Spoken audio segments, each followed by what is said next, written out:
with the request of the organizers, the topic was totally different. I am supposed to talk with the request of the people who have organized this program in an area where we are looking for people to work on collaborative research.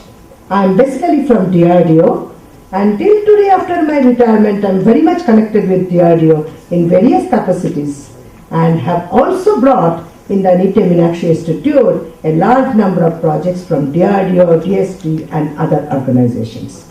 Dr. Kulkarni, because patents which we have done here made in NMIT was totally paid by TEPI. And thanks for his effort. He has all the time. In fact, I met him and presented the patents and he said, do more patents. Recently we have done 2013, just few months back I had the third patent from NMIT, developing a new algorithms for underwater imaging.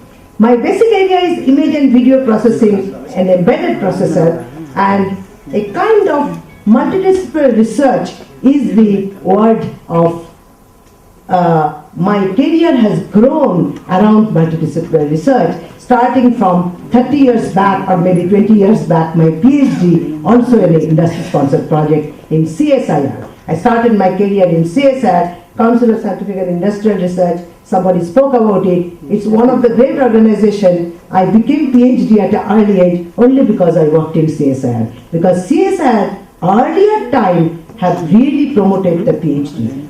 Compared to that, DRDO, BRC, they did not promote that way. I'm telling about 25 years back. The CSIR always told every new scientist has to do PhD. And that's why we all became PhD, because our career started in CSIR. However it is, this particular work, I have actually brought some technical presentation, which I am going to skip. I have actually asked the organizers whether I should give this lecture, because I'll tell you what is the introduction and why it is so important. Today, micro air vehicle, it's a small aircraft which is a surveillance aircraft.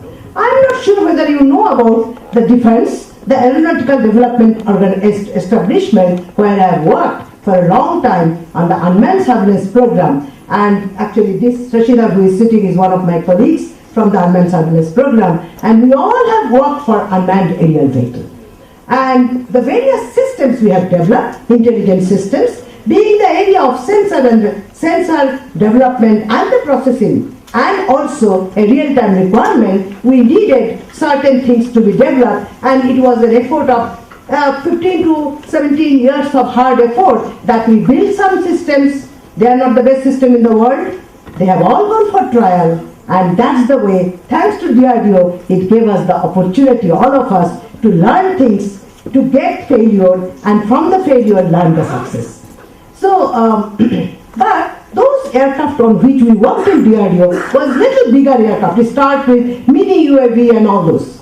But today, it is sometimes started in a very small way in the year 2005, 2006, when I was still in DRDO. A concept of micro aircraft is started with a joint effort of NAL, National Aerospace Laboratory, CSIR, and DRDO, ADE in particular, that we must build small aircraft which are called surveillance aircraft, which could, the ultimate aim is, they will all go in a kind of together, they all will fly and they will do certain activity which are all surveillance activity. Advantage of this small aircraft is they are not coming on they are so small and they are so tiny, they will not come on the radar screen. That is the advantage. I have, in a very small way, inside ADE, since we are all talking about that, we started doing some very small work, not under any particular head. After my retirement, this project finally became a big government project, and the project came on 2010 when I was already in Nitte Meenakshi.